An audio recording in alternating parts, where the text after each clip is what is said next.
ദൈവത്തിൻ്റെ പരിശുദ്ധ നാമത്തിന് മഹത്വം ഉണ്ടാകട്ടെ.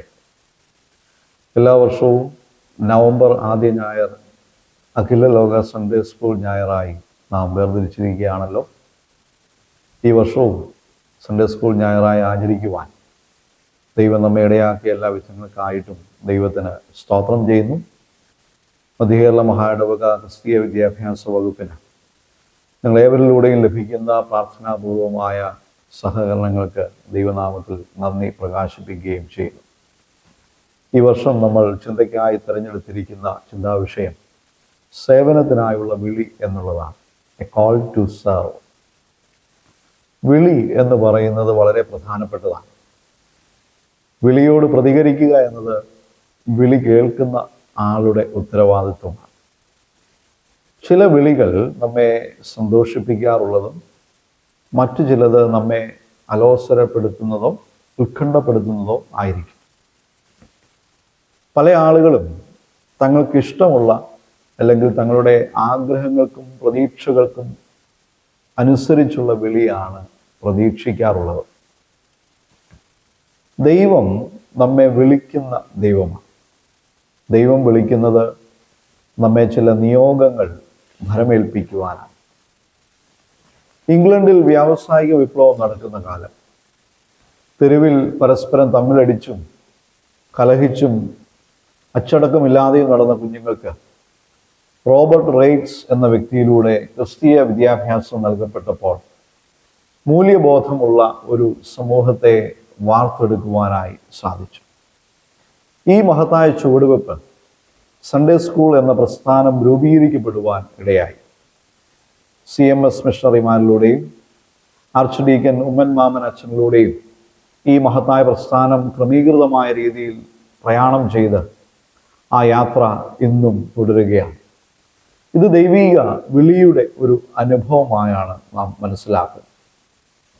നമുക്കറിയാം, ഇന്നത്തെ ലോകത്തിൻ്റെ ഒരു പ്രത്യേകത അറിവ് കൂടുതലും തിരിച്ചറിവ് കുറവും ഉള്ള ഒരു ലോകമാണ്. ദൈവവിരുദ്ധ സഖ്യതകൾ ഇന്ന് വർദ്ധിച്ചിരിക്കുന്ന സാഹചര്യം. അസാധാരണമായ കാഴ്ചപ്പാടുകളും അസാധാരണമായ പഠിപ്പിക്കലുകളും അരങ്ങു തകർക്കുന്ന ഒരു ലോകത്താണ് നമ്മളും നമ്മുടെ കുഞ്ഞുങ്ങളും ജീവിക്കുന്നത്.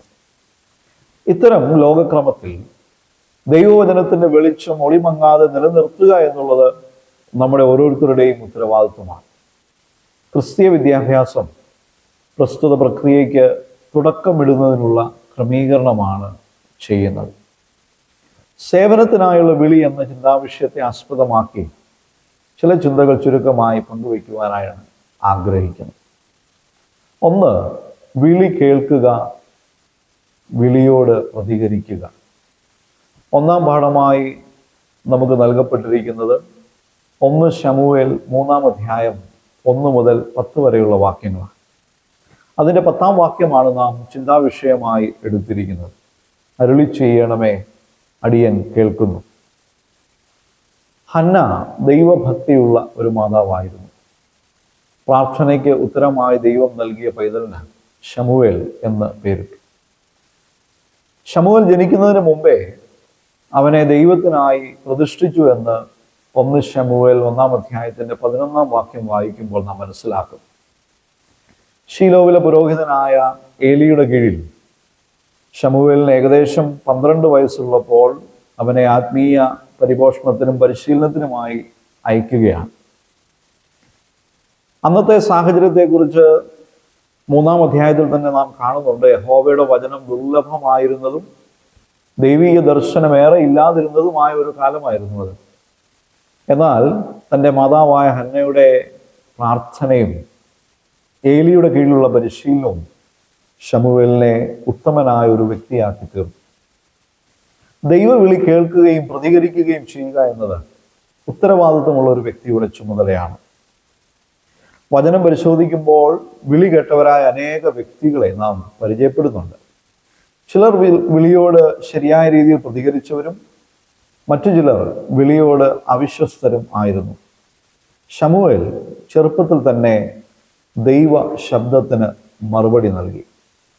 ദൈവഭയമുള്ള ബാലനായി പരിശീലിച്ച് അവൻ വളർന്നപ്പോൾ ദൈവം അവനോട് സംസാരിച്ചു. യഹോവേ, അരുളി ചെയ്യണമേ, അടിയൻ കേൾക്കുന്നു എന്ന് പറഞ്ഞ് കാത്തിരുന്നതിനാൽ അവൻ ദൈവത്തിൻ്റെ അരുളപ്പാട് പ്രസ്താവിക്കുന്ന ഒരു പ്രവാചകനായിത്തീർന്നു. ഏലി പുരോഹിതന്റെ മരണത്തോടുകൂടെ ശമൂവേൽ പൗരോഹിത്യ ശുശ്രൂഷയും ന്യായപാലനവും ഏറ്റെടുക്കേണ്ടി വന്നു. ദൈവത്തിന്റെ നിർദ്ദേശപ്രകാരം ഇസ്രായേലിലെ രാജാക്കന്മാരെ അഭിഷേകം ചെയ്യുവാൻ ശമൂവേലിനെ ദൈവം ഉപയോഗിച്ചു. ശമൂവേലിന്റെ അനുസരണവും വിശ്വസ്തതയും ഇന്ന് നമുക്ക് പ്രചോദനാത്മകമായ മാതൃകകളാണ്. 2, ദൈവത്തിൻ്റെ സൽഗുണങ്ങളെ ഘോഷിക്കുക. 2ാം പാഠമായി നമുക്ക് നൽകപ്പെട്ടിരിക്കുന്നത് 1 പത്രോസ് 2-ാം അധ്യായം 1 മുതൽ 10 വരെയുള്ള വാക്യങ്ങളാണ്. അതിൽ 9-ാം വാക്യത്തിൽ ഇപ്രകാരം നാം കാണുന്നു. നമുക്ക് എല്ലാവർക്കും പരിചിതമായ വാക്യമാണ്. നിങ്ങളോ അന്ധകാരത്തിൽ നിന്ന് തൻ്റെ അത്ഭുത പ്രകാശത്തിലേക്ക് നിങ്ങളെ വിളിച്ചവൻ്റെ സൽഗുണങ്ങളെ ഘോഷിപ്പാൻ തക്കവണ്ണം തെരഞ്ഞെടുക്കപ്പെട്ട ഒരു ജാതിയും രാജകീയ പുരോഹിത വർഗവും വിശുദ്ധ വംശവും സ്വന്തം ജനവും ആകുന്നു. സർവവിശ്വാസികളുടെയും പൗരോഹിത്യ ചുമതലയെ പറ്റിയാണ് പ്രസ്തുത വാക്യം നമ്മെ പഠിപ്പിക്കുന്നത്. നാം ക്രിസ്തുവിൻ്റെ വിശ്വാസികളായിരിക്കുക എന്നത് തന്നെ ഒരു വലിയ തെരഞ്ഞെടുപ്പാണ്.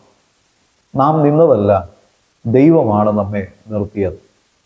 ദൈവം തിരഞ്ഞെടുക്കുന്ന വ്യക്തികൾ ദൈവത്തിൻ്റെ പദ്ധതി നിർവഹിക്കുവാൻ വിളിക്കപ്പെട്ടവരാണ്. ദൈവത്തിൻ്റെ സൽഗുണങ്ങളെ ഘോഷിക്കുക എന്നതിൻ്റെ അർത്ഥം സുവിശേഷം വിളംബരം ചെയ്യുക എന്നത് തന്നെയാണ്.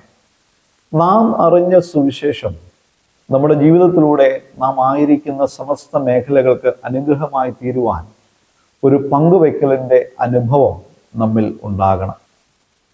നാം പ്രാരംഭത്തിൽ കണ്ടതുപോലെ നമ്മുടെ കുഞ്ഞുങ്ങൾ വളരുന്ന ലോകം വളരെ അസാധാരണമാണ്. അവർ ഒരുപാട് അറിവുകൾ നേടുന്നുണ്ട്. എന്നാൽ ഒരുവനെ രക്ഷയിലേക്ക് നയിക്കുന്ന സത്യ സുവിശേഷത്തെക്കുറിച്ചുള്ള അറിവ് നന്നേ പരിമിതമാണ്.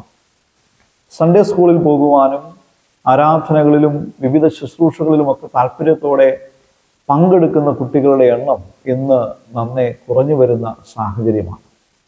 സൺഡേ സ്കൂൾ പഠനം ഒരു റിക്വയർമെൻ്റായി മാത്രം കാണുന്നവരുടെ എണ്ണവും ചുരുക്കമല്ല.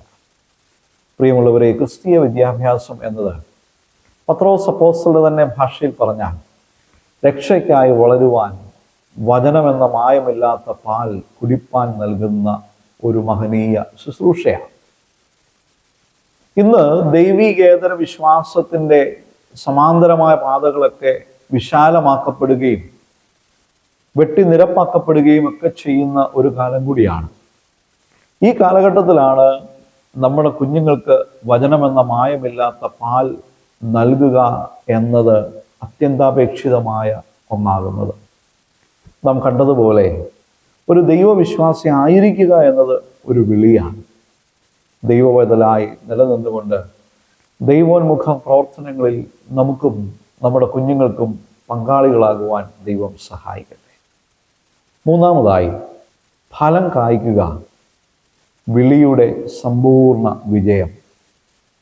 സുവിശേഷ വേദഭാഗമായി നിശ്ചയിക്കപ്പെട്ടിരിക്കുന്നത് വിശുദ്ധ യോഹന്നാൻ എഴുതിയ സുവിശേഷം 15-ാം അധ്യായത്തിൻ്റെ 7 മുതൽ 17 വരെയുള്ള വാക്യങ്ങളാണ്. 16-ാം വാക്യത്തിൽ നാം ഇപ്രകാരം വായിക്കുന്നു: നിങ്ങൾ എന്നെ തിരഞ്ഞെടുത്തു എന്നല്ല, ഞാൻ നിങ്ങളെ തിരഞ്ഞെടുത്തു, നിങ്ങൾ പോയി ഫലം കായ്ക്കേണ്ടതിനും നിങ്ങളുടെ ഫലം നിലനിൽക്കേണ്ടതിനും നിങ്ങളെ ആക്കി വെച്ചുമിരിക്കുന്നു. നമ്മുടെ സഭ ഒരു മിഷണറി സഭയാണ്. ഏറിയ പ്രതിസന്ധികളെയും പ്രതിബന്ധങ്ങളെയും തരണം ചെയ്ത് നമ്മുടെ ദേശത്ത് ദൈവത്തിൻ്റെ വിളി കേട്ടു വന്ന മിഷണറിമാർ, അവർ പാകിയ വചനത്തിൻ്റെ വിത്ത് പടർന്ന് പന്തലിച്ച് ഒരു ഐക്യ സഭയായി നിലകൊള്ളുക എന്നത് അവർ വിതച്ച വിത്തിൻ്റെ ഫലം നിലനിൽക്കുന്നത് കൊണ്ടാണ്.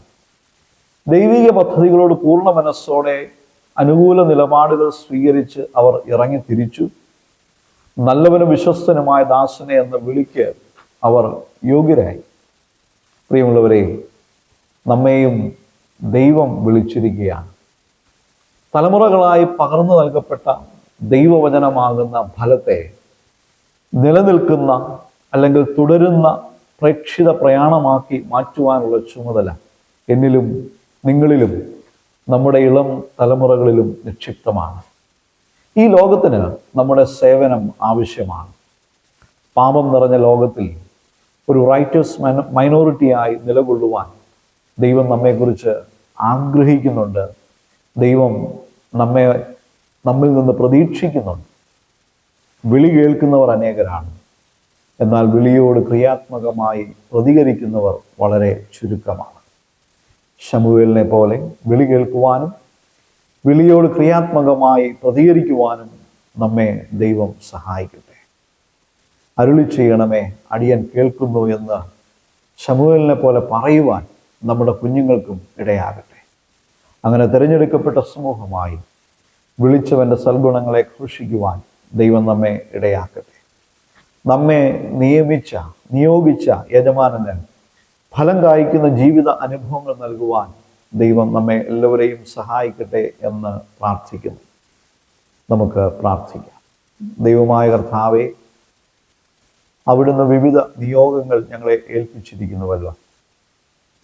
സേവനത്തിനായി അവിടുന്ന് ഞങ്ങളെ ഏൽപ്പിച്ചിരിക്കുന്ന വിവിധങ്ങളായ കർത്തവ്യങ്ങൾ കർത്താവേ, വചനമെന്ന മായമില്ലാത്ത പാലിൻ്റെ ആ ഒരു വലിയ അനുഭവത്തിൽ നിലനിർത്തുവാനും അങ്ങയുടെ രാജ്യത്തിൻ്റെ വിസ്തൃതിക്കായി പ്രവർത്തിക്കുവാനും ഞങ്ങളെ എല്ലാവരെയും അവിടുന്ന് സഹായിക്കണം. പ്രത്യേകമായി ഞങ്ങളുടെ കുഞ്ഞുങ്ങൾക്കായി ഞങ്ങൾ പ്രാർത്ഥിക്കുന്നു. കർത്താവേ, ഈ ലോകത്തിൽ അവർ ജീവിക്കുമ്പോൾ ദൈവമുള്ള കുഞ്ഞുങ്ങളായി അവർ വളർന്നു വരുവാൻ അവരെ ഇടയാക്കണമേ. അവിടുത്തെ പരിശുദ്ധാത്മാവിൻ്റെ കൃപ ഞങ്ങൾക്ക് എല്ലാവർക്കും നൽകണമേ. യേശുവിൻ നാമത്തിൽ ഞങ്ങളുടെ പ്രാർത്ഥന കേൾക്കണമേ. ആമേൻ.